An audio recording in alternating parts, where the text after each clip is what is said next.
আসসালামু আলাইকুম ওরহমতুল্লাহি ওবরাকাতু। সবাই কেমন আছেন? আলহামদুলিল্লাহ, আমি আপনাদের দোয়ায় ভালো আছি। আজ আমরা শিখব সূরাতুল হুমাযা।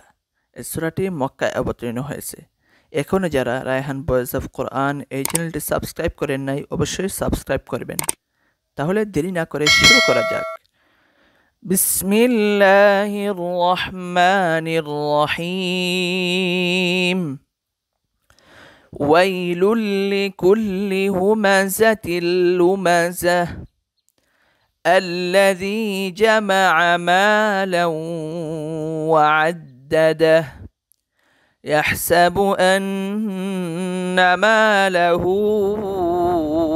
أخلده كلا لينبذن في الحطمة وما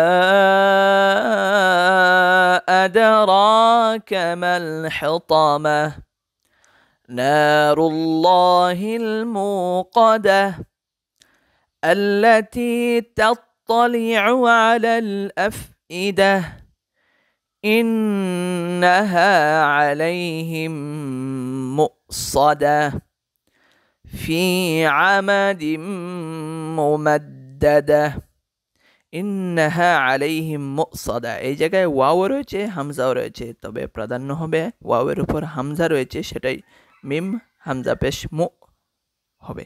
এরকম মু উচ্চারণটা হবে, অবশ্যই খেয়াল করবেন। মুসাদা।